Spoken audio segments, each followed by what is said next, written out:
যে ভালোবাসার মধ্যেও পরীক্ষা। হ্যাঁ অবশ্যই, কারণ পরীক্ষা না দিলে তো আমি তোমার পরীক্ষা প্রেমেতে পাশ করতে পারবো না। ভালো। এখন বলো তোমার শরীর কেমন, তুমি কেমন আছো? আচ্ছা, আলহামদুলিল্লাহ ভালো। তোমার শরীর কেমন আছে? জি আলহামদুলিল্লাহ ভালো আছে। তার দিন পর কেমন কাটতেছে তোমার? যাচ্ছে আলহামদুলিল্লাহ। খুব ভালোভাবে না খুব কষ্টে? ভালো খারাপ মিলায়, কারণ আল্লাহ যেহেতু দুনিয়াতে পাঠাইছে, ভালো খারাপ মিলাই তো পাঠাইছে, তাই না? আছে আলহামদুলিল্লাহ সবকিছু মিলে। একটা কাজ করতে পারবা? কি? আমি কিন্তু রাতের ফ্লাইটে বাংলাদেশে আসতেছি, তুমি কি আসবে আমাদের বাসায়? হোয়াট ইজ সারপ্রাইজ, মানে বুঝলাম না। রাতের ফ্লাইটে বাসা আসছে মানে ফ্লাইটে হ্যাঁ আজ কিন্তু বাংলাদেশ? চলে আসতেছি বাংলাদেশে। তাই নাকি? এটা কি কেউ জানে না শুধু আমি জানি? এই যে তোমাকে মাত্রই বললাম, তাছাড়া তো বাবা মা কেউ জানে না। এটা কোনো কথা? হ্যাঁ রে বাবা, সত্য কথা এটা। না, মানুষ তো জানি যে হচ্ছে, আমি যতদূর জানি যে মানুষ প্রিয় মানুষকে হচ্ছে সারপ্রাইজ দেয়। এখন দেখতেছে আমাকে বলে তাদেরকে সারপ্রাইজ দিচ্ছ। হ্যাঁ অবশ্যই, আমি কাকে সারপ্রাইজ দিতে আমি যাবো? তো বলে দিব। কেন? না কখনো হ্যাঁ, বলবো না। বলে দিব। দেখো, কালকে তুমি ঠিক সকালে আমাদের বাসায় আসবা, আমি 10টার দিকে তোমাকে নিয়ে আমি এক জায়গায় ঘুরতে যাব। যাব না। কেন? না, দেখো, যাব না। আপনি যেহেতু আমাকে 3 বছর থাকতে পারছেন, আমি আরো 3 বছর আপনাকে ছেড়ে থাকবো, আরে তারপরে না, কি? কই আমি 3 বছর থাকলাম? দেখো, এই অবশ্যই। তো একটা মাস। আমি শুধু তোমার কেনাকাটা করার জন্য আসছিলাম, তুমি 3 বছর ভাবে নিলে কিভাবে বলো? এটাই আমার 3 মাসে 3 বছর। ইস রে, আসলে তোমাকে বোঝানোর মতো ক্ষমতা মনে হয় আমার আর হবে না। তুমি সেই ছোট থেকে এখনো ওই জেদি আছো। এত মেয়ে মানুষ জেদ করলে হবে বলো? বাপের একটা মেয়ে, যে ধর আমার যে ধর না, যেটা হবে কার? হ্যাঁ সেটা জানি, কিন্তু জিদ এত করা ঠিক হবে না।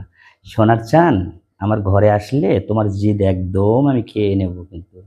হয়েছে, ঢং করতে হবে। হ্যাঁ অবশ্যই। তুমি কি ভাবলা আমি কি তোমার হাসি, তোমার ঢং বা তোমার জিদ আমি কি নিতে পারবো না, তাই বলছো? দেখ, পারবে না। দেখো। হুম হুম। আর এত তুমি সোজা না। আর একটা কথা কি জানো? বলো। তুমি ঘরে আসলে না তোমার এই জিদ আর থাকবে না। দেখা যাবে, তখন আর বেশি করে জেদ খাটাবো। জীবনেও না। হুম। তুমি দেখবা, তুমি আমার কাছে আর জিদ করবে না, এটা আমি বলে দিলাম। বুঝছো? হুম। এখন যাই হোক, ফুবা ফুপি কেমন আছে সেটা বলো। আচ্ছা, আলহামদুলিল্লাহ ভালো। আম্মু আজকে তোমার কথা বলতেছিল। সত্যি? হ্যাঁ। শোনা বলো না কি বলতেছে। এমনি বললো যে কথাবার্তা হয় কিনা, কারণ তোরা তো দুইটা হচ্ছে সাপ আর বেজি লাইগা থাকো যে একটু পর পরে। তুমি নাকি বিচার দিছো যে আমার সাথে রাগারাগি করে, এটা ওইটা তুমি নাকি কেন বলবো না? বলছো, কল তুমি দিলে বলে সবসময় যদি রিসিভ আমার করি উপর, না। হ্যাঁ রাগ আমি কি যদি ইচ্ছাকৃতভাবে রিসিভ করি না? পারে। কাজে ব্যস্ত থাকি, এই জন্য হচ্ছে সবসময় তো হচ্ছে আর ফোন থাকে না।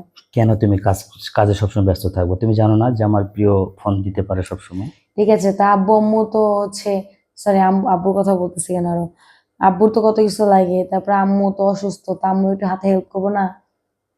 এটা বল যে জানি। তোমার বাসায় যে কাজ না করলে বলবো যে কাজ করে না। তোমাকে কাজ করে করে একদম আরো পেতনি বানাই দিব, বুঝছো? করবো না? এই জন্য তো আগে থেকে হচ্ছে প্র্যাকটিস করতেছি, রিহার্সাল করতেছি। সেটা দেখবো, ফুপিরে সব বলে দেবো। তুমি কাজ করবা কি না করবা সেটা আমি দেখবো। আচ্ছা সব ঠিক আছে। সময় কাজের উপর থাকতে হবে তোমাকে। আচ্ছা ঠিক আছে। এটা করবা ওটা করবা, এটা এনে দিবা ওটা এনে দিবা, আমার আমার পাশে সেবা যত্ন করবা। কি রাজি হুম। তো? বুঝলাম। তো কালকে নামতেছো কয়টা বাজে সেটা বলো। ভোর 6টা বাজে নামবো। ভোর 6টা বাজে? হ্যাঁ। আচ্ছা ঠিক আছে, যাবো আর তাহলে। এক বন্ধু একটা জিনিস পাঠাইছে, ওর বাসায় দিয়ে তারপর আমি 10টার দিকে বাসায় যাব। আচ্ছা ঠিক আছে। আর আমি যাই কিন্তু তোমাকে দেখতে পাই, ঠিক আছে? আচ্ছা ঠিক আছে। ওকে, আল্লাহ হাফেজ। আল্লাহ হাফেজ, বাই বাই। বাই।